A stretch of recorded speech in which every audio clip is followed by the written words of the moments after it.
Vamos lá, meus queridos. Falar de propriedade, falar de direitos reais. Eu não poderia deixar nesse momento de falar de um tema que ele tem muitas conexões, tá? Certamente alguma coisa a professora Roberta Queiroz já falou com vocês, tá? Na parte de bens jurídicos, mas eu não poderia deixar de falar sobre a questão do bem de família, tá? Porque esse tema cai muito em prova. E aí você tem duas divisões. Quando eu vou falar de bem de família, eu tenho um bem de família legal, automático, que recebe uma determinada proteção, tá? Pela a Lei 8.009 de 90. E eu tenho também um bem de família voluntário, que é aquele, né, escolhido ali pela entidade familiar, por exemplo, que é o bem de família voluntário, estudado dentro do direito das famílias. Então, vou fazer um bem bolado, tá? Nós vamos fazer essa análise desses bens, da proteção que esses bens recebem, como é que é essa proteção, né? Qual é a proteção que ela demanda uma conduta da parte, qual é a proteção que é automática, até onde vai essa proteção, né? Dessa questão da impenhorabilidade, do bem de família legal, tá? Então, vamos falar sobre esse assunto.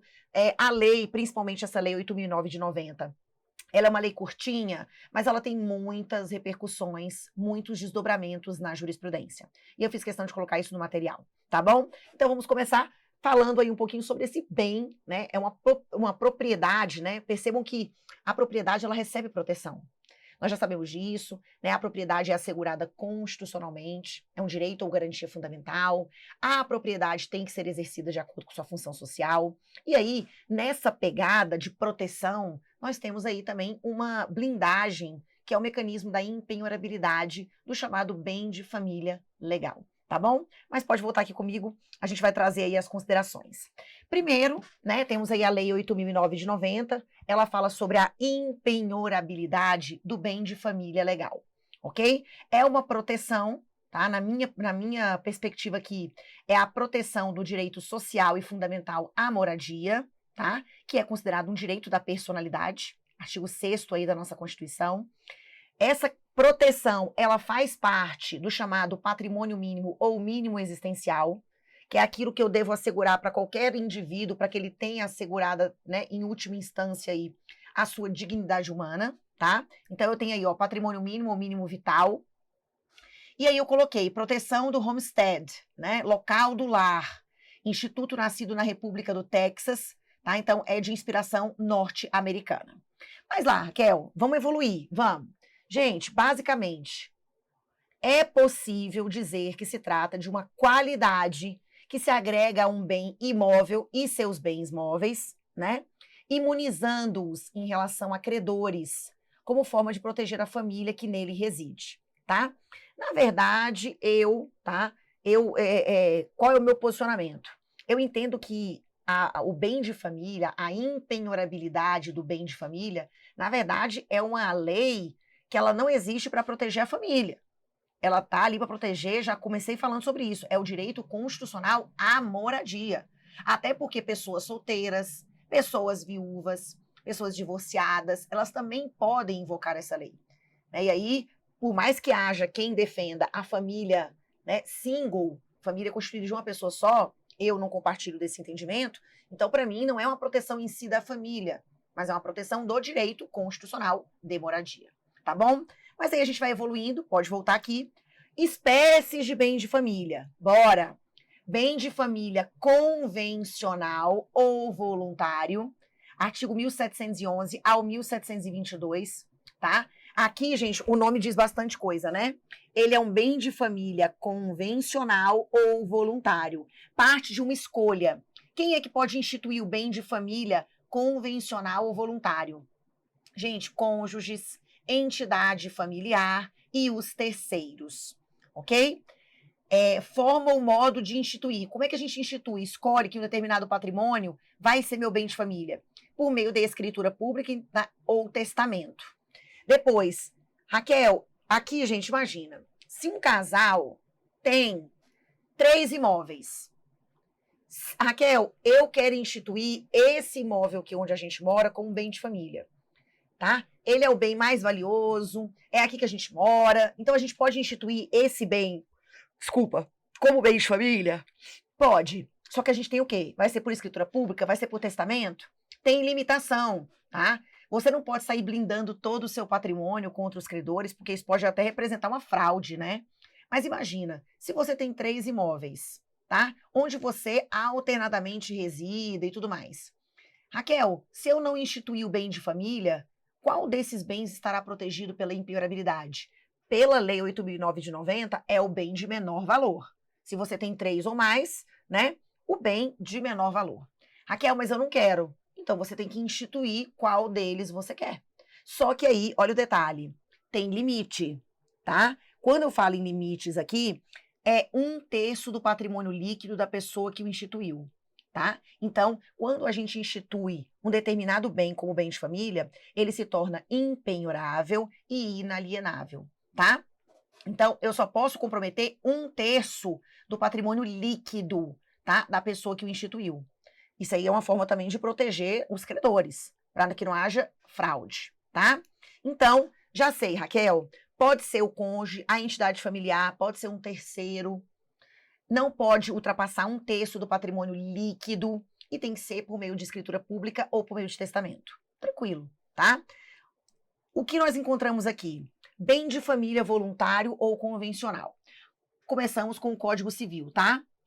Podem os cônjuges, então vem aqui, podem os cônjuges ou a entidade familiar, mediante a tal da escritura pública ou por meio de testamento, destinar parte de seu patrimônio para instituir bem de família, desde que não ultrapasse 1/3 do patrimônio líquido existente ao tempo da instituição. Isso é importante, né? Não pode ultrapassar 1/3 do patrimônio, 1/3 do patrimônio líquido existente ao tempo da instituição, mantidas as regras sobre a impenhorabilidade do imóvel residencial estabelecida em lei especial. O terceiro poderá igualmente instituir o bem de família por testamento ou doação, tá? Dependendo a eficácia do ato da aceitação expressa de ambos os cônjuges beneficiados ou da entidade familiar beneficiada. Muito bem. O bem de família, ele consistirá em prédio residencial urbano ou até mesmo rural, com suas pertenças e acessórios, destinando-se em ambos os casos a domicílio familiar, poderá abranger valores mobiliários, cuja renda será aplicada na conservação do imóvel e no sustento da família. Tudo bem? Então, é um prédio, né, um bem imóvel, residencial urbano ou rural, com os seus, né, suas pertenças, acessórios. Os valores mobiliários destinados aos fins previstos no artigo anterior não podem exceder o valor do prédio instituído em bem de família à época de sua instituição. Deverão esses valores mobiliários ser devidamente individualizados no instrumento de instituição do bem de família. Se se tratar de títulos nominativos, a sua instituição como bem de família deve constar dos respectivos livros de registro.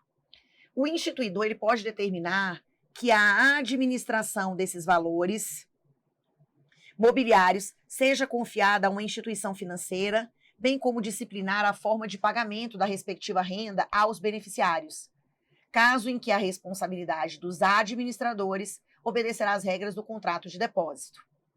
O bem de família, quer instituído pelos cônjuges ou por um terceiro, ele constitui-se pelo registro de seu título aonde? Registro de imóveis. Não basta instituí-lo por escritura pública ou por testamento, tem que ter o registro. Então, por isso que ele é o quê? Voluntário, tá? Você vai ter aqui uma certa formalidade, tudo bem? Vem cá. O bem de família é isento de execução por dívidas posteriores, O bem de família é isento de execução por dívidas posteriores à sua instituição. Muito, muito importante, né? Dívidas posteriores, salvo as que provierem de tributos relativos ao prédio ou despesas de condomínio. No caso de execução pelas dívidas referidas nesse artigo, o saldo existente será aplicado em outro prédio, como bem de família, ou em títulos da dívida pública para sustento familiar, salvo se motivos relevantes aconselharem outra solução a critério do juiz. Gente, se eu instituir, eu escolhi, Raquel, dos imóveis que a gente tem, vai ser esse aqui o bem de família. Tá dentro do limite de 1/3? Tá. Se esse bem ele já tinha dívidas, gente, essas dívidas devem ser pagas. Esse bem se torna blindado para dívidas posteriores, tá? Mas essa blindagem não é absoluta. Se eu estiver devendo, gente, IPTU, taxa de condomínio, mesmo que tenha essa, né, mesmo que o bem seja o meu bem de família, tá? Voluntário, ele pode ser, Raquel, expropriado, vendido? Pode. Dívidas do próprio bem, gente, não vai ter jeito, tá? Então, e aí ele diz: se está devendo, esse bem pode ser expropriado, e aí com o produto do que sobrar, a gente compra um outro imóvel mais simples, e aí a impenhorabilidade continua nesse segundo, tá? Uma espécie de subrogação, de substituição, tá? Então, cuidado, não é uma impenhorabilidade, gente, absoluta, tá? Porque se são dívidas do próprio bem, não tem como fugir. Volta. A isenção de que trata o artigo anterior durará enquanto viver um dos cônjuges ou, na falta deles, até que os filhos completem o quê? A maioridade. Aqui sim seria uma ideia de proteção do núcleo familiar. O prédio e os valores mobiliários constituídos como bem da família não podem ter destino diverso do previsto no artigo 1712, né? Aquele que a gente acabou de ler ali. Que é o quê, gente? Casos abranger valores mobiliários cuja renda será aplicada na conservação do imóvel e no sustento da família. Então, ele está dizendo o seguinte: esse prédio, esse bem imóvel e os valores constituídos como bem de família não podem ter um destino diverso do previsto no 1712 ou serem alienados sem o consentimento dos interessados e seus representantes legais, ouvido o Ministério Público, tá? Qualquer forma de liquidação da entidade administradora a que se refere o parágrafo 3º do 1713 não atingirá os valores a ela confiados, ordenando o juiz a sua transferência para outra instituição semelhante, obedecendo-se, no caso de falência, ao disposto sobre pedido de restituição. Tá bom. Comprovada a impossibilidade da manutenção desse bem, né, não tem como manter, nas condições em que foi instituído, poderá o juiz, a requerimento dos interessados, extingui-lo ou autorizar a substituição dos bens que o constituem outros, ouvidos o instituidor e o Ministério Público. Às vezes, né, determinado bem que foi instituído, a pessoa não está conseguindo manter. Então, eu quero fazer o quê? Extinguir, autorizar a subrogação, a substituição por um outro bem mais barato, tá? Salvo disposição em contrário do ato de instituição, a administração do bem de família compete a ambos os cônjuges, resolvendo o juiz em caso de divergência. Com o falecimento de ambos os cônjuges, a administração passará ao filho mais velho, se for maior, e do contrário, ao seu tutor. A dissolução da sociedade conjugal, o divórcio, por exemplo, não extingue o bem de família. Dissolvida a sociedade conjugal pela morte de um dos cônjuges, o sobrevivente pode pedir a extinção do bem de família, se for o único bem do casal, tá? Extingue-se igualmente o bem de família com a morte de ambos os cônjuges e a maioridade dos filhos, desde que não sujeitos à curatela. Então, aqui, gente, é o tratamento que é dado no Código Civil sobre aquele bem de família voluntário. A gente foi lá e escolheu, tá? Lembra, ele torna-se inalienável, impenhorável, né, para dívidas posteriores à sua instituição, tá? Mas aí também lembra, tá, gente? Essas dívidas posteriores, se o caso for dívida de condomínio, tá? Se for IPTU, mesmo sendo posteriores à instituição, se eu não pagar, essa inalienabilidade, impenhorabilidade, ela não se aplica para dívidas do próprio bem. Isso tem que ficar muito claro na cabeça de vocês. E aí, Raquel, eu não vejo muito as pessoas instituírem bem de família. Vou ser bem sincero, bem sincera com você. Eu não vejo o povo instituir bem de família. É normal isso? Eu não vejo tanto. Gente, as pessoas normalmente elas não instituem porque existe uma proteção automática. Percebam que para instituir o bem de família voluntário, eu vou precisar fazer uma escritura pública, vou ter que fazer registro imobiliário ou um testamento, né? Pode ser os próprios cônjuges ou a entidade familiar, pode ser um terceiro, com anuência, né? Com o consentimento ali dos cônjuges. Então, você tem uma formalidade, você tem ali como é que eu posso dizer, gente? Uma burocracia, um procedimento.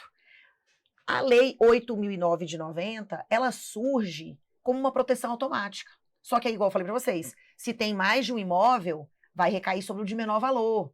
Raquel, aí vai ter várias nuances. Questão envolvendo vaga de garagem, questão envolvendo o bem, é o único que eu tenho, Raquel, mas ele está alugado e com o valor do aluguel eu pago um outro aluguel para eu morar e ainda sobra dinheiro para o meu sustento. Então esse bem, por mais que ele esteja alugado, ele ainda está protegido? Como é que fica o caso das pessoas, já que é um bem de família? Será que as pessoas viúvas, solteiras, divorciadas também têm esse direito? Tem. Então, nessa parte, nós temos muita jurisprudência. Muitos entendimentos consolidados, muitas súmulas, tá? Aí, o que é o ponto mais importante, na minha opinião, gente, quando eu falo de bem de família? É você se lembrar que quando a gente trata de bem de família legal, automático, existem exceções. Porque todo mundo foca muito nessa questão da impenhorabilidade. Ah, esse bem que não pode ser atingido, né? É uma proteção para o sujeito contra os credores dele. Só que o quê, gente? Tem exceções. E o artigo 3º da Lei 8.009 de 90 é um dos mais importantes, os que mais caem na prova. Porque ele vai falar das exceções, que são situações em que você acha que você está protegido e que você não está, tá? Então pode voltar aqui comigo no nosso material. Olha o que eu tenho aqui para vocês, gente. Bem de família legal. Proteção automática, independentemente de inscrição do imóvel residencial, né, urbano ou rural, no cartório de imóveis. Raquel, então, ele também pode ser urbano ou rural. Deixar muito claro isso, viu, gente? Vou colocar aqui o marca-texto. Essa proteção também, ela pode, o único imóvel que eu tenho, ele pode estar situado em área urbana ou área o quê, gente? Rural, tá? No cartório de imóveis, beleza? Não preciso dessa formalidade, tá? Não vai ter nada constando lá. Lei 8.009 de 90. Vamos começar a leitura aqui, gente. O passo a passo, humildinho. O imóvel residencial próprio do casal ou da entidade familiar, ele é impenhorável e não responderá por qualquer tipo de dívida civil, comercial, fiscal, previdenciária ou de outra natureza, contraída pelos cônjuges ou pelos pais ou filhos que sejam seus proprietários e nele residam, salvo, né? Então, ó, esse bem não vai ser atingido, salvo nas hipóteses previstas também nessa lei. Então, ó, esse imóvel ele não vai responder por qualquer tipo de dívida civil, comercial, fiscal, previdenciária ou de outra natureza, trabalhista, enfim, contraída pelos cônjuges ou pelos pais ou filhos que sejam seus proprietários e nele residam. A impenhorabilidade compreende o imóvel sobre o qual se assentam a construção, as plantações, as benfeitorias de qualquer natureza, úteis, necessárias, voluptuárias, e todos os equipamentos, inclusive os de uso profissional ou móveis que guarnecem a casa, né, em relação aos móveis, desde que quitados. Tudo bem? Aí, olha que interessante, primeira súmula que aparece para nós é a súmula 364 do STJ.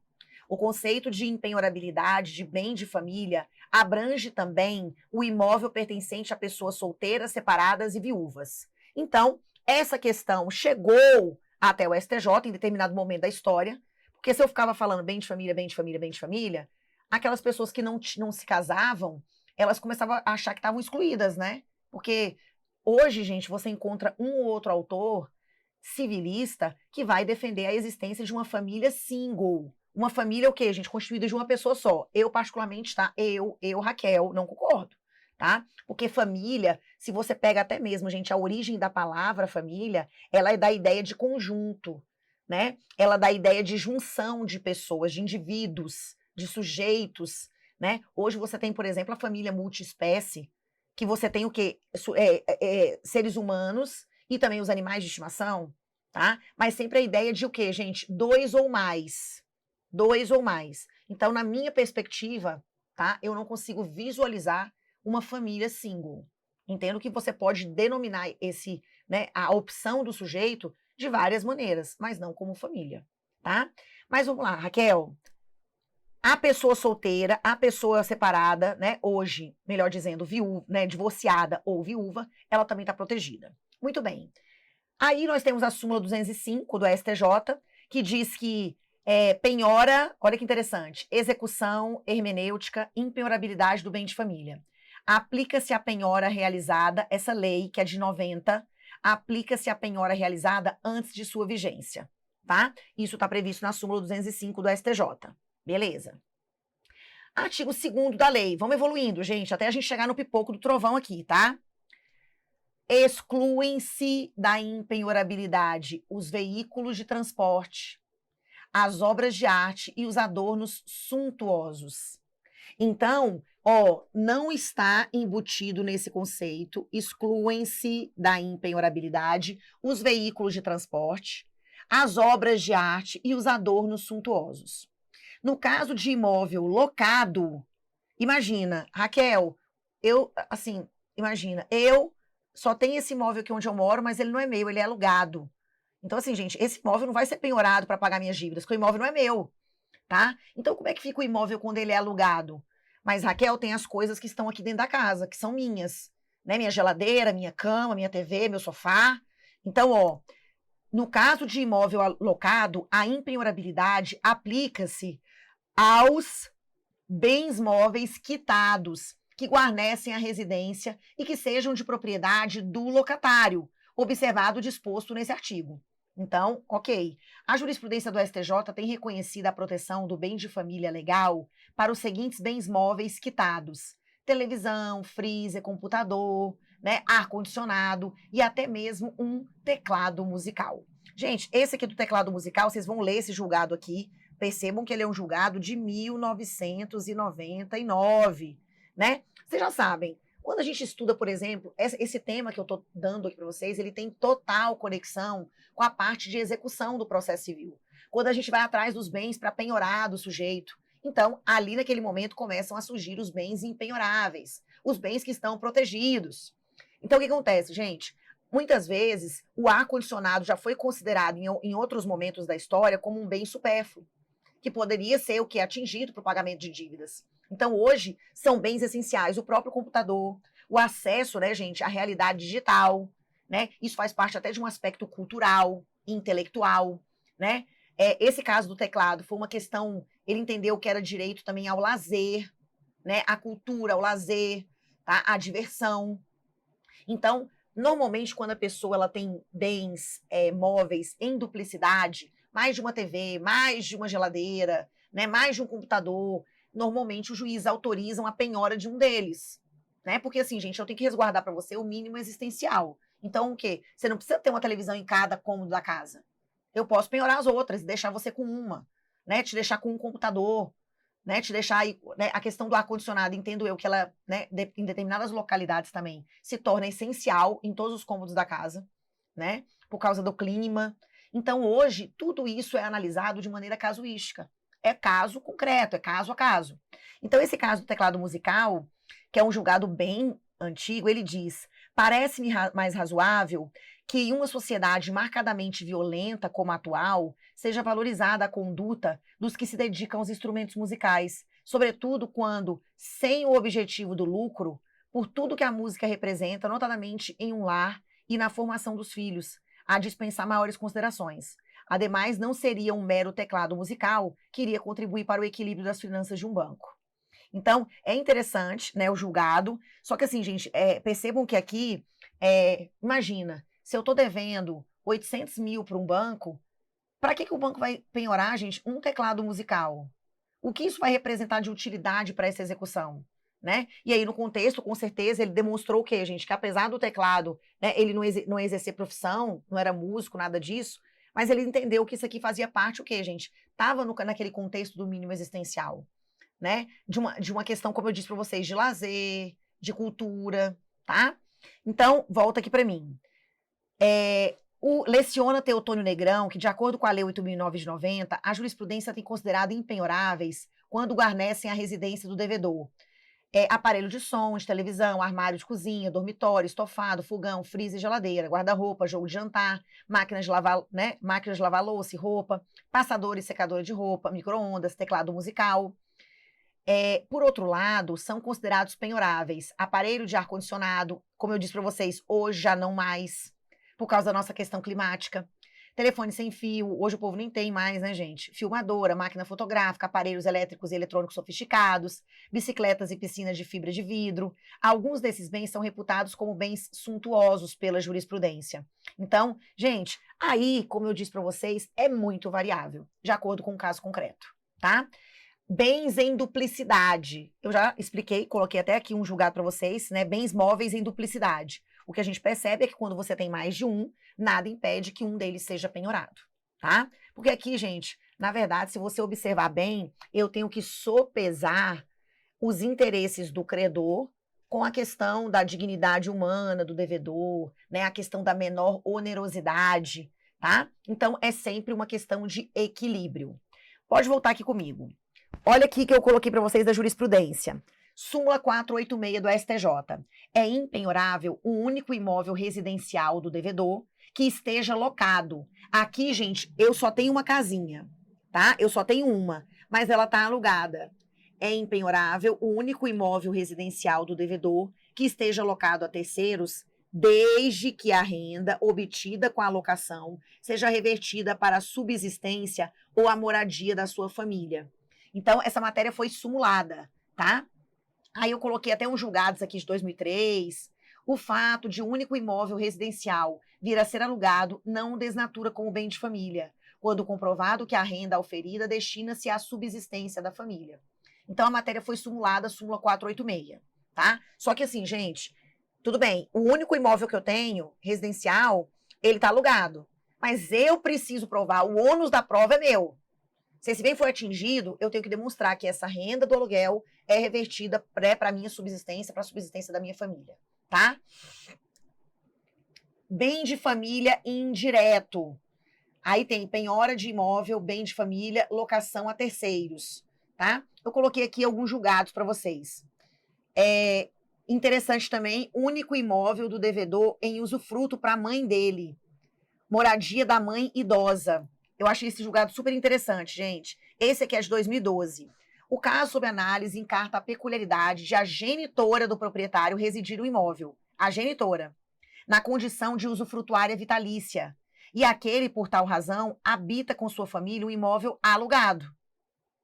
Forçoso concluir, então, que a Constituição alçou o direito à moradia à condição de desdobramento da própria dignidade humana, razão pela qual quer, por considerar que a genitora do recorrido é membro dessa entidade familiar, quer por vislumbrar que o amparo à mãe idosa é razão mais do que suficiente para justificar o fato de que o nu proprietário habita imóvel alugado com sua família direta, né, ressoa extreme de dúvidas que o seu único bem imóvel faz jus à proteção conferida, né? Então aqui, gente, o imóvel, isso aqui acontece, tá? Quando, por exemplo, a mãe é viúva, e aí ela fala assim, meu filho, eu já vou fazer logo a partilha, eu já vou passar esse bem pro seu nome aqui, vou te doar, mas eu vou doar com a cláusula de reserva de usufruto vitalício para mim. Vou ficar morando aqui. Então, assim, gente, não tem sentido. Esse cara, ele tá com a família dele em um imóvel alugado. Por quê, gente? O imóvel, esse imóvel que a mãe dele tá, é dele, é o único que ele tem. Mas ela tá ali como usufrutuária. Então, esse bem também estaria protegido? O STJ entende que sim, tá? Por quê, gente? Porque a mãe dele mora lá, ok? E aí também tem a questão do agravante de ser pessoa idosa, né? Tem esse aqui também, ó, gente. Essa Corte Superior assentou o entendimento de que é possível a afetação da impenhorabilidade do imóvel em razão da Lei 8.990, ainda que o imóvel esteja locado, né, a terceiros. Todavia, em caso, o Tribunal de Origem destacou que o agravante não demonstra que utilize efetivamente a renda de seu imóvel locado para fins comerciais para pagamento de seu aluguel residencial. Incumbia, além do ônus da alegação do fato, na petição, o ônus da prova, né? Documento comprobatório da situação jurídica do imóvel, juntado aos autos apenas por ocasião da interposição do recurso especial, operando-se uma preclusão. Aferir a destinação dada ao imóvel demanda a reanálise do contexto fático probatório, o que é proibido aí no caso do recurso especial, né? Então, todos julgados aí caminhando nesse sentido, né? Deixa eu ver o que mais aqui, ó. A orientação predominante do STJ é no sentido de que a impenhorabilidade prevista na Lei 8.990 se estende ao único imóvel do devedor, ainda que ele se ache locado a terceiros, por gerar frutos que possibilitam à família constituir uma moradia em outro bem alugado. Então, a gente tem uma questão aqui de ônus probatório. É uma parte mais o quê, gente? É uma parte mais processual. Fui colocando alguns julgados para vocês, tá? E aí, olha que interessante, gente. Lembra que eu sempre estou batendo nessa tecla com vocês, no sentido de que existem certos temas que, por serem muito importantes, eles acabam sendo destacados no site do STJ dentro daquele caderninho de jurisprudência em teses. Então, essa parte aqui do bem de família, ela tem um caderninho de jurisprudência em teses. Eu coloquei aqui para vocês, tá? O resuminho. E aí, esse tema, como eu disse, ele tem muita... E assim, gente, esses temas relacionados com o bem de família legal, em especial com a Lei 8.009 de 90, a gente tem que acompanhar os informativos, porque eles estão sempre passando por alteração, tá? Então, sempre é o quê, gente? Cada minuto é um flash aqui. E a gente tem que estar antenado, tá? Quando o tema for bem de família legal. Aqui, ó, temos... aqui, ó, coloquei, ó, ver a ferramenta jurisprudência em teses. Edição 44. Aqui eu já coloquei para vocês, tá, gente? Essa edição 44, beleza? Tem vários julgados, a questão de alienação fiduciária de bem imóvel reconhecido como bem de família. Aqui, ó, só para vocês terem uma ideia, constitui bem de família insuscetível de penhora o único imóvel residencial do devedor em que resida seu familiar, ainda que o proprietário nele não resida. Isso a gente viu, que foi aquele caso, inclusive, da mãe, tá? Aqui, ó, bem de família vazio, direito à moradia potencial. Não pode ser objeto de penhora o único bem imóvel do devedor que não é destinado à sua residência ou mesmo à locação, em face de circunstância alheia à sua vontade, tais como a impossibilidade de moradia em razão de falta de serviço estatal no local, né? Achei interessante também. Aí aqui eu fui destacando, né? Tem as matérias que são simuladas, por exemplo... primeiro, a impenhorabilidade do bem de família prevista no artigo 3º, tarará, não pode ser oposta ao credor de pensão alimentícia, decorrente de vínculo familiar ou de ato ilícito. Aqui a gente vai ver que ele trabalha também as exceções. Como eu já tinha falado para vocês, nós temos aí o artigo 3º, daqui a pouco eu vou começar a falar sobre ele, tá? Esse artigo 3º fala de exceções, que são situações nas quais a gente não pode invocar essa impenhorabilidade, tá? Olha os destaques que eu coloquei aqui para vocês, gente, nesse caderno de jurisprudência em teses. Pode voltar aqui comigo. Os integrantes da entidade familiar, residentes no imóvel, protegido pela lei, possuem legitimidade para se insurgir contra a penhora do bem de família. Os integrantes, tá? Depois disso, gente, a proteção contida na Lei 8.009 de 90 alcança não apenas o imóvel da família, mas também os bens móveis, indispensáveis à habitabilidade de uma residência e os usualmente mantidos em um lar comum. Depois, é impenhorável o único imóvel residencial do devedor que esteja locado a terceiros, desde que a renda obtida com a locação seja revertida para a subsistência ou a moradia de sua família. Já li que é a súmula 486. A vaga de garagem. Raquel, se eu moro num apartamento, se eu moro num condomínio de casas, em que eu tenho a unidade onde está a minha casa e tem uma vaga de garagem, a vaga de garagem também está protegida pela impenhorabilidade? A resposta é depende. Se a minha vaga de garagem tem uma matrícula própria, ou seja, existe um registro imobiliário só para a unidade e um registro só para a vaga de garagem, a vaga de garagem tá o quê, gente? Pode ser penhorada? Pode. Agora, se a sua vaga de garagem, tá? Ela tá o quê, gente? Se a sua vaga de garagem... Raquel, a matrícula aqui do meu apartamento, quando eu vou ler lá a matrícula, quando eu vou ler a certidão de ônus, lá diz assim, unidade 1001 com 2 vagas de garagem. É uma matrícula só para tudo. Então, tá tudo protegido. Não tem como desmembrar. Então, tá protegida a minha unidade e as minhas vagas de garagem. Todas estão com, o manto da impenhorabilidade. Beleza? Raquel, mas e quando a vaga de garagem tem matrícula própria? Ela pode ser penhorada? Sim. A unidade onde eu moro, não, mas a minha vaga de garagem, sim. Tá? Então, aqui, ó, nós temos a súmula 449, a vaga de garagem que possui matrícula própria no registro de imóveis, ela não constitui bem de família para efeito de penhora. Quando ela tem o quê, gente? Quando ela possui a sua matrícula própria. Tudo bem? Beleza. O conceito de impenhorabilidade de bem de família abrange também o imóvel que pertence a pessoas solteiras, separadas e viúvas. Tá lindo, que é o 364. No âmbito de execução de sentença civil condenatória, decorrente da prática de ato ilícito, é possível a penhora do bem de família na hipótese em que o réu também tenha sido condenado na esfera penal pelo mesmo fundamento de fato. Gente, aqui é muito simples, né? Ele fala, é possível a penhora do bem de família. Muitas vezes o sujeito, gente, ele matou Gente, João matou um cara. Matou. Ele foi condenado na esfera penal, tudo bem? Por homicídio, doloso, parará.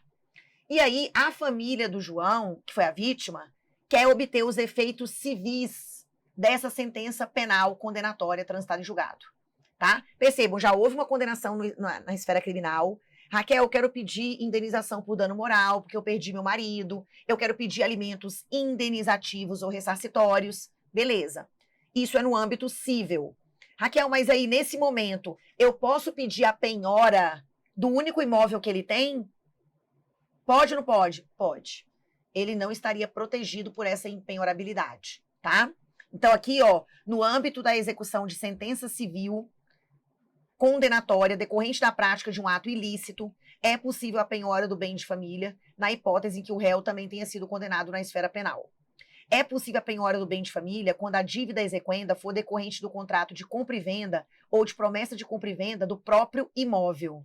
Então, olha que interessante, gente. É possível a penhora do bem de família quando a dívida que está sendo executada for decorrente do contrato de compra e venda ou promessa de compra e venda do próprio imóvel. Claro, né, gente? Imagina, se eu compro um imóvel alienado fiduciariamente, não são dívidas do próprio bem? Dívidas para comprar o bem, para adquirir, para construir, tá? Gente, se você financia o imóvel e não consegue pagar o financiamento, você pode ficar sem o imóvel? Com certeza. Você não vai invocar, imagina, você financia o imóvel pela Caixa Econômica, não consegue pagar, e aí você chega e fala assim para a Caixa Econômica, não, mas você não pode penhorar esse bem não, porque é o único que eu tenho, mas é dívida do próprio financiamento. A mesma coisa se eu faço uma promessa de compra e venda. Se eu faço uma promessa de compra e venda, gente, presta atenção, eu fiz uma promessa, e aí eu fiquei de pagar parcelado, tá? Relação entre particulares. Vou pagar em 8 parcelas essa casa, e depois você vai passar pro meu nome, né? Fiz uma promessa de compra e venda, não consegui pagar. O sujeito pode pegar o próprio bem como forma de pagamento de volta? Claro! É o mesmo raciocínio da alienação fiduciária em garantia. É a mesma lógica, tá? Então, dívidas do próprio bem. É possível a penhora do bem de família para assegurar o pagamento de dívidas oriundas de despesas condominiais do próprio bem. Repito, dívidas do próprio bem. O fato do terreno encontrar-se desocupado ou não edificado são circunstâncias que sozinhas não impedem a qualificação do imóvel como bem de família, devendo ser perquirida caso a caso a finalidade a ele atribuída. Tudo bem? Outra coisa, a impenhorabilidade do bem de família, o item 17 lá que está em amarelinho, é uma questão de ordem pública, razão pela qual não admite renúncia pelo titular. Isso aqui é bem complicado, viu, gente? Isso aqui eu vou dizer para vocês, ó. A impenhorabilidade do bem de família é uma questão de ordem pública, razão pela qual não admite renúncia. Gente, aqui são 2 pesos, 2 medidas.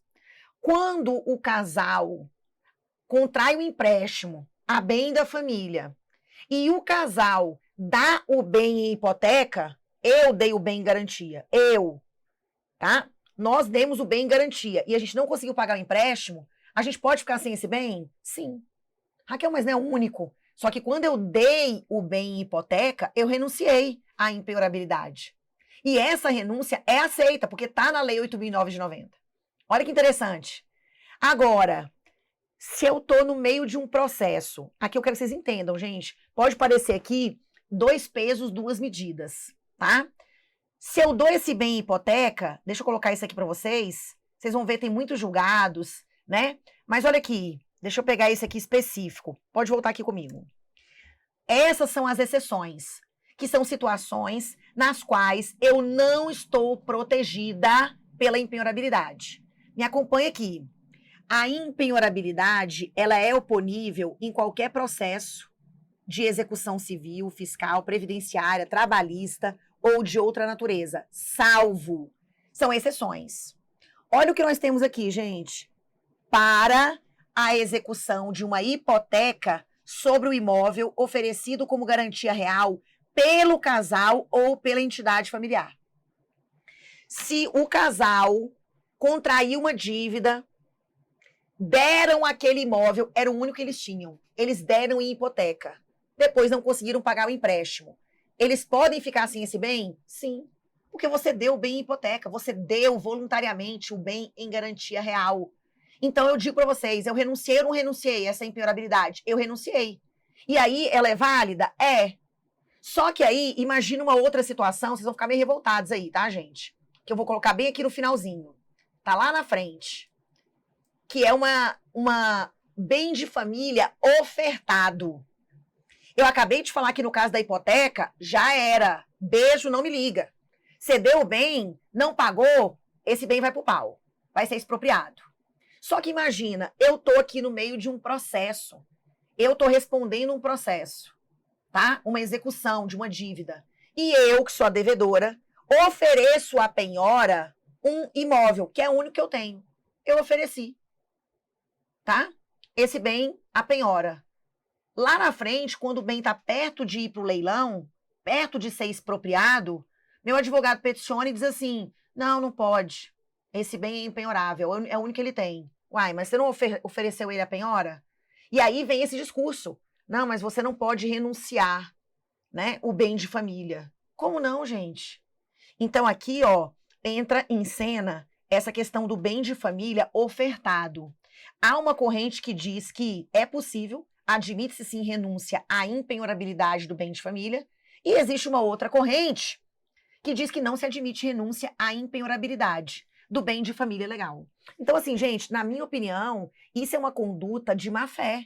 Porque no processo judicial, se eu tô com o advogado e eu ofereço aquele bem, que é o único que eu tenho, deixa eu ver como é que tá aqui a bateria, se eu ofereço aquele bem, gente, é o único que eu tenho, Brasil.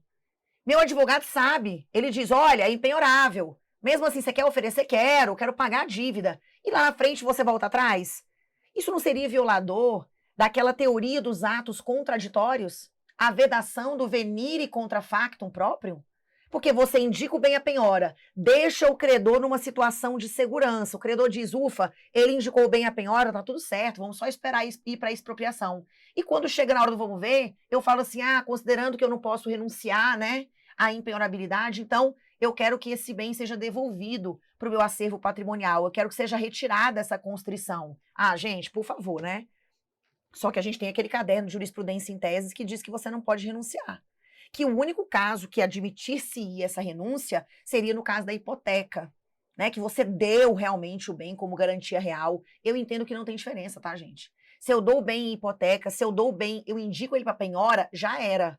E eu fico com a corrente, que é uma corrente minoritária do STJ, que diz que se você indicou, já era, você renunciou, tá? Entendo eu que não entraria numa categoria aqui absoluta, que não me permitiria a renúncia em, né, absoluto. Não entendo assim, tá? Então pode voltar aqui comigo. Eu coloquei esse aí, gente, esse exemplo que eu coloquei para vocês foi uma dicotomia, né, uma briga, essa tabelinha é uma briga que existe, mas aí tem esse caderno de jurisprudência em teses que também reitera, né, ratifica essa ideia de que você não poderia renunciar à impenhorabilidade, tá? Que não seria um direito aí que eu tenho disponível, né? Tem um julgado que eu coloquei aqui também, o fato de o bem imóvel ter sido adquirido no curso, aí tudo bem, o bem foi adquirido no curso da demanda executiva.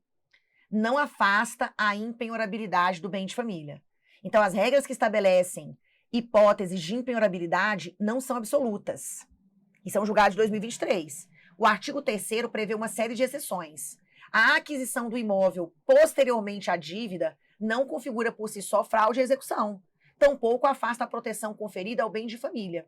Tá? A regra da impenhorabilidade do bem de família trazida pela lei deve ser examinada à luz do princípio da boa-fé objetiva, concordo, que além de incidir em todas as relações jurídicas, constitui também uma diretriz interpretativa para as normas do sistema jurídico pátrio. Gente, super concordo, tá?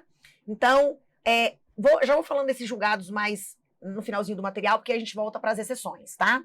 Pode voltar aqui comigo. Gente, o terreno cuja unidade habitacional está em fase de construção para fins de residência está protegido pela impenhorabilidade por dívidas, por se considerar antecipadamente um bem de família, que é o chamado bem de família antecipado. Olha quantas coisas, né, quantas teses elas surgem aqui para nós, né? Então, assim, quero que vocês deem uma olhadinha nesse caderno de jurisprudência em teses, que eu coloquei ele na integralidade aqui.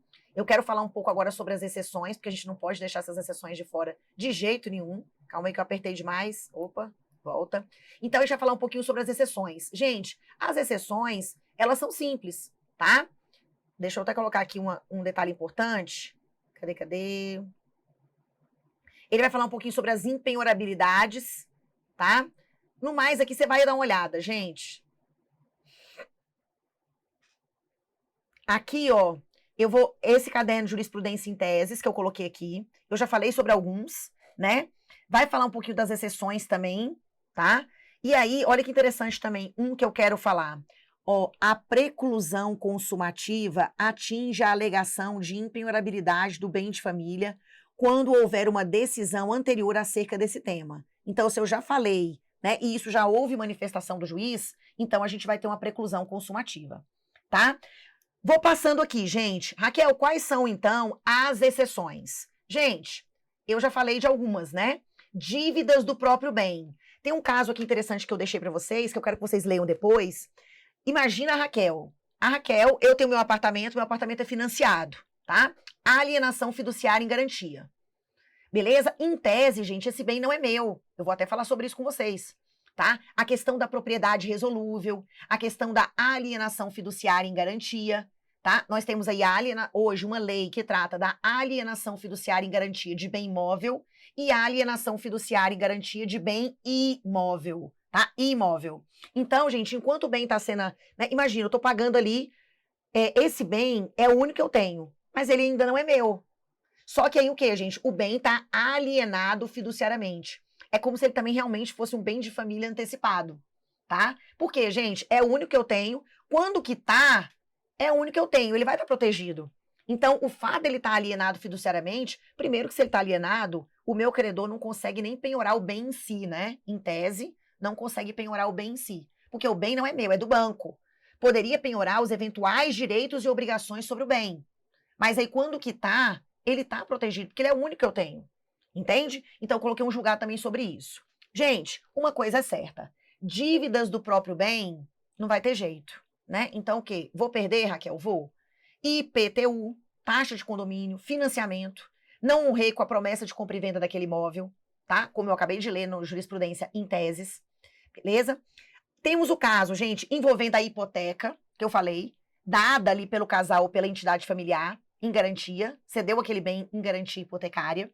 Nós temos também, gente, dívida alimentar, seja decorrente do direito de família ou da prática de atos ilícitos, tá? O caso do fiador do contrato de locação. E lembra que fiança não é a mesma coisa que o quê, gente? Que caução, tá? Você pega ali a lei do inquilinato, lei 8245 de 91, tá? Uma coisa é a garantia da fiança. Fiador do contrato de locação comercial ou residencial. Outra coisa é a caução. Alguém, um terceiro, deu uma caução para mim, tá? Então, é diferente. Para ser impenhorável, né, o fiador, gente, ele é uma pessoa bem infeliz aqui no contexto civil, tá? Então, assim, no caso da fiança, não tem muito o que dizer não, tá? No caso da fiança, se eu sou fiadora de um contrato de locação, seja comercial ou residencial, eu só tenho esse imóvel, Raquel, que é onde eu moro ou a minha família mora. Já era. Tá? Então aqui, porque você assumiu a condição de garantidor pessoal voluntariamente. Se você não sabia que isso era possível acontecer, você tinha que ter se informado melhor, tá? Então aqui, ó, eu coloquei para vocês o artigo 3º, tá? Então a impenhorabilidade, ó, esse inciso 1º, ele foi revogado. Antigamente, eu poderia penhorar o único imóvel da pessoa em razão de créditos de trabalhadores da própria residência, tipo a minha empregada doméstica, e das respectivas contribuições previdenciárias. Tá em vermelhinho e tá escrito logo depois, revogado. Então, assim, gente, eu deixo aqui, mas você risca. Esse inciso 1º não existe mais. Pelo titular do crédito decorrente do financiamento destinado à construção, a construção também, tá? Ou a aquisição do imóvel no limite dos créditos e acréscimos constituídos em função do respectivo contrato. Pode ser também aquelas dívidas de Construcard, né, para construção, tá? Pelo credor de pensão alimentícia, para esse nada, né, gente? Esse aqui não tem jeito. Pelo credor de pensão alimentícia, resguardados os direitos sobre o bem do seu coproprietário, que com o devedor integre uma união estável ou conjugal, observadas as hipóteses em que ambos responderão pela dívida, tá? Aí aqui, gente, esses alimentos, pode ser o alimento que decorre do direito de família, tá? Inclui os alimentos ressarcitórios, aqueles alimentos que decorrem de ato ilícito da responsabilidade civil, mas não se inclui entre tais débitos alimentares os honorários advocatícios, tá? Para a cobrança de impostos predial ou territorial, taxas e contribuições devidas em função do imóvel, que são as dívidas de condomínio, por exemplo, o IPTU, tá? Olha o inciso 5º, para execução de hipoteca sobre o imóvel oferecido como garantia real pelo casal ou pela entidade familiar, tá? Gente, no caso aqui, ó, nas questões de prova, ele vai falar muito da questão do devedor de alimentos. Às vezes, eu estou executando alimentos e eu quero penhorar um imóvel, é o único que o meu pai tem. Eu estou executando alimentos do meu pai. Só que esse imóvel não é só do meu pai, é dele com a atual companheira ou a atual esposa. Gente, regime de bens. Eu sei que metade desse bem é do meu pai e metade da companheira. A metade da companheira eu vou resguardar. A gente vai considerar aqui o valor da avaliação do bem, ela vai ser, inclusive, intimada dessa penhora, tá? Mas, assim, o bem pode ir para expropriação? Pode. Eu vou resguardar a parte dela, considerando o valor da avaliação, tá? Mas o quê? O bem vai ser atingido? Vai ser atingido. É claro que a outra parte, que não tem nada a ver com a história, ela o quê, gente? Ela não vai ter que pagar uma dívida que não é dela. Vai ter o resguardo, vai ter também preferência na hora de adjudicar, enfim, tá? Mas o quê, gente? Isso não vai impedir o bem de ser expropriado, tá? Então, eu fui colocando aqui várias questões, tá? Nós temos aqui, gente, alguns temas, tá? Repetitivos. Então, por exemplo, o tema 1261, que foi afetado, não há julgamento ainda. Questão federal, olha aqui, afetada. Necessidade de comprovação de que isso aqui é em relação, gente, a esse inciso aqui, ó, ao inciso 3. 3 não, desculpa, é o da hipoteca. Então, aqui, necessidade de comprovação de que o proveito se reverteu em favor da entidade familiar, na hipótese de penhora de imóvel residencial, oferecido como garantia real em favor de terceiros, pelo casal ou pela entidade familiar, nos termos do artigo 3º, inciso 5º. E a distribuição do ônus da prova nas hipóteses de garantias prestadas em favor de sociedade na qual os proprietários do bem têm participação societária. Que é uma questão também. Muitas vezes, né, o casal é parte de uma sociedade empresária, ou o marido, e ele dá aquele bem em garantia hipotecária. Então, a gente tem que saber, né, de quem é o ônus de provar que foi em benefício da família, tem esse detalhe. Então, essa matéria foi afetada para a gente ter um entendimento ali consolidado no STJ, tá? Então, aqui, ó, a controvérsia é relativa à possibilidade do bem de família dado em garantia real pelo casal ou pela entidade ser penhorado. Então, aí a jurisprudência, ao interpretar as exceções, orientou-se no sentido de que se cuida de uma hipótese de renúncia à proteção legal, mas restringe sua abrangência somente para aqueles casos em que a dívida foi constituída em benefício da entidade familiar, avançando para distribuir o ônus da prova da seguinte forma: se o bem foi dado em garantia real por um dos sócios de uma pessoa jurídica, é, em regra, impenhorável, cabendo ao credor o ônus de comprovar que o débito da pessoa jurídica se reverteu em benefício da entidade familiar. E, caso os únicos sócios da sociedade sejam os titulares do imóvel, a regra da penhorabilidade do bem, competindo aos proprietários demonstrar que o débito da pessoa jurídica não se reverteu. Então, é bem interessante isso aqui, né? Vocês entenderam, né? O primeiro caso é o quê, gente? O bem foi dado em garantia real por um dos sócios da pessoa jurídica. Então, em regra, é impenhorável, a menos que o credor prove que esse débito da pessoa jurídica se reverteu em benefício da entidade. E o outro caso é quando os únicos sócios da sociedade sejam os titulares do imóvel hipotecado, e eles a regra é a penhorabilidade do bem, competindo a eles demonstrar que o débito da pessoa jurídica não se reverteu em benefício. Então, a matéria foi afetada para a gente chegar num denominador comum sobre isso, né? O que mais? Temos o tema 1183. A questão controvertida consiste em definir qual é a natureza do crédito oriundo do rateio de despesas e cobrado por associações de moradores, se ela é próprio terreno ou pessoal, a fim de viabilizar ou não a penhora do bem de família. Né? Então, é um outro tema também que está pendente, o tema 1183, tá? O que mais aqui, gente? Dívida decorrente de contrato de prestação de serviço de reforma residencial. Bem de família, penhora, possibilidade. Então, ó, as regras que estabelecem as hipóteses de impenhorabilidade não são absolutas. O próprio artigo 3º traz as exceções. Uma delas é o quê? A ação é movida para a cobrança de crédito decorrente de financiamento destinado à construção ou à aquisição do imóvel. Da interpretação, então, fica evidente que a finalidade da norma foi coibir que o devedor se escude na impenhorabilidade para impedir a cobrança de dívida contraída para aquisição, construção ou reforma do próprio bem.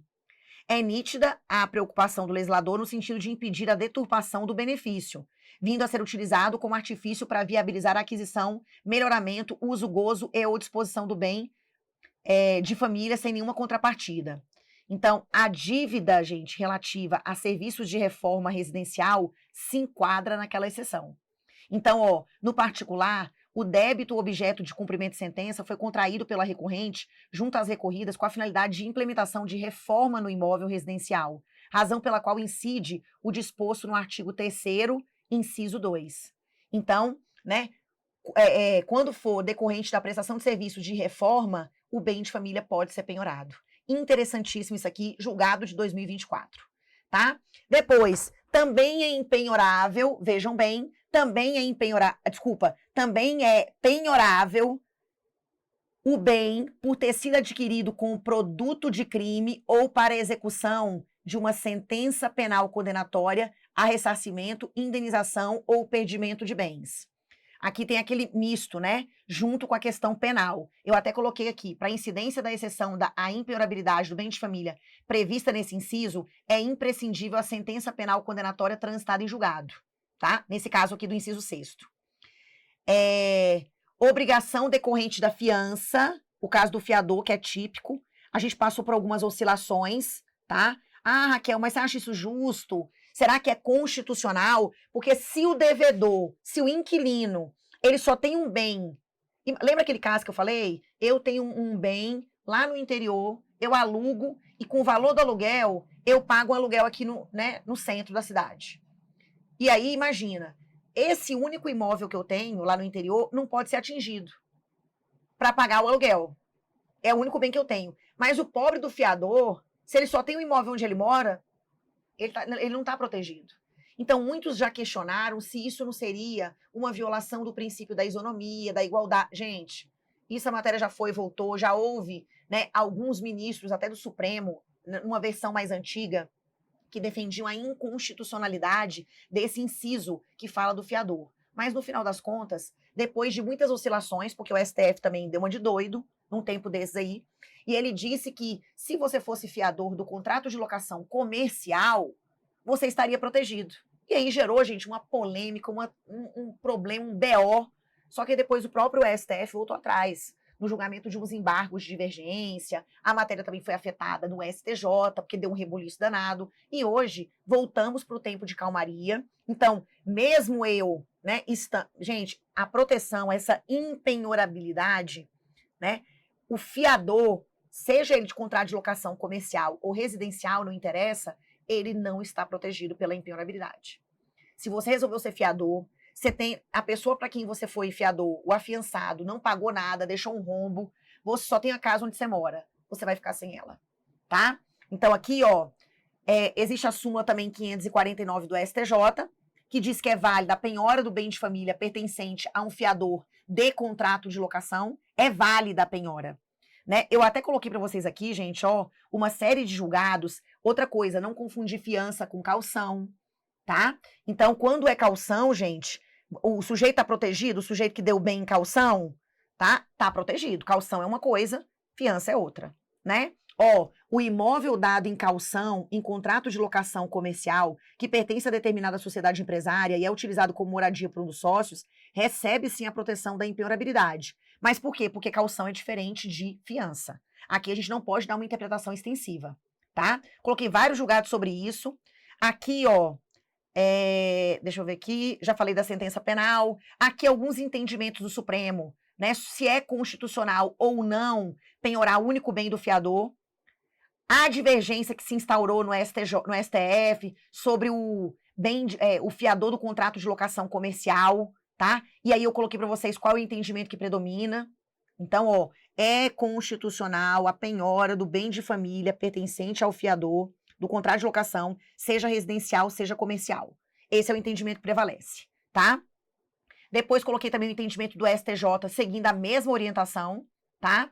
Então, o STJ decidiu isso, inclusive no tema 1091, é válida a penhora do bem de família do fiador apontado em contrato de locação de imóvel, seja residencial, seja comercial, tá? Então, muito julgado sobre esses temas. Aqui, ó, eu quero falar de um artigo que ficou ali no finalzinho. Aqui, ó, gente. Cadê? Volta. Tem muito julgado para vocês darem uma lida. Ó, inciso 8º do artigo 3º da Lei 8.009 de 90, tá? O que ele diz? O devedor que atua de má-fé, alienando todos os seus bens e fazendo restar apenas o imóvel de residência, esse também não está protegido, por causa da má-fé, tá? É uma exceção, também está no inciso 8º. Então, eu alieno tudo e fico só com um. Provavelmente o mais caro, né? O que eu investi tudo nele, só para poder ter a proteção. Então, devido à minha má-fé, eu também não estou protegida. Beleza? Então, aqui, gente, temos muitos julgados, algumas súmulas importantes. Para fins de prova, lembrar que o fiador não é a mesma coisa que né, a pessoa que dá um bem em caução, tá? Lembrar que a gente teve um problema aí no meio do caminho que envolvia o fiador do contrato de locação comercial e residencial e que hoje o fiador, né, de contrato de locação, gente, não quero nem saber se é residencial, se é comercial, ele não está protegido pela impenhorabilidade, tá? Deixa eu ver o que mais que eu coloquei aqui para vocês, gente. Coloquei mais os detalhes da lei, tá? A continuação da lei. Ah, pode voltar aqui. Não se beneficiará do disposto nessa lei aquele que, sabendo-se insolvente, adquire de má-fé um imóvel mais valioso para transferir à residência familiar, desfazendo-se ou não da moradia antiga. Tudo aqui também, de alguma maneira, coibindo aqui, né? Punindo a má-fé, tá? Depois aqui, gente, quando a residência familiar constituir-se em imóvel rural, a impenhorabilidade restringe-se à sede de moradia com os respectivos bens móveis e, nos casos do artigo 5º, 36, a área limitada como pequena propriedade rural. Para efeitos de impenhorabilidade que trata essa lei, considera-se residência um único imóvel utilizado pelo casal ou pela entidade familiar para moradia permanente. Na hipótese do casal ou entidade familiar ser possuidor de vários imóveis utilizados como residência, a impenhorabilidade recairá sobre o de menor valor, salvo se outro tiver sido registrado para esse fim, que é o bem de família voluntário, no registro de imóveis, na forma do artigo 70 do Código Civil. Tudo bem? Aqui, ó, ainda falando sobre aquela má-fé, nesse caso, poderá o juiz, na respectiva ação do credor, transferir a impenhorabilidade para a moradia familiar anterior ou anular-lhe a venda, liberando a mais valiosa para execução ou concurso, conforme a hipótese. Então, é uma lei também preocupada com o comportamento, a conduta, né? Se é uma conduta de boa-fé, de má-fé, acho super justo isso. Então, gente, o mais importante dentro da lei da impenhorabilidade do bem de família legal é lembrar das suas exceções. A questão da hipoteca, né, a garantia real dada voluntariamente, dívidas do próprio bem, IPTU, taxa de condomínio, promessa de compra e venda, financiamento, construção, financiamento para adquirir, para construir, a gente viu isso. O que mais, gente? Devedor de alimentos, sejam os alimentos que decorrem da responsabilidade civil ou do direito das famílias, tá? Questão de crimes, né? Os efeitos civis aí das condutas criminosas, tá? Que mais, gente? O caso também do fiador, do contrato de locação, seja comercial, seja residencial. Percebam que tem algumas matérias ali afetadas no meio do caminho, né? Principalmente no tocante à entidade familiar, quando envolve pessoa jurídica também, sociedade empresária e o bem dado em hipoteca, que é aquela matéria que a gente vai, né, tá aí a fim de obter um entendimento uniforme, que está pendente, tá? Então, é uma lei, gente, riquíssima, né? Ela tem uma repercussão aqui no direito civil, ela tem repercussão no processo civil, na parte de execução, de cumprimento de sentenças. Então, é um tema, gente, que tá o quê? Na crista da onda. Vocês viram que tem caderno de jurisprudência em teses, tem súmulas. Então, o que eu recomendo? A leitura desse material super mega atualizado, tá? E aí você vai fazer as questões do finalzinho, tá? Tente testar os seus conhecimentos e ver como é que esses conteúdos, dependendo da banca, como eles têm sido cobrados aí para vocês. Tá bom, meus amores? Com essas considerações, a gente finaliza aí esse encontro, tá? Bons estudos e até a próxima.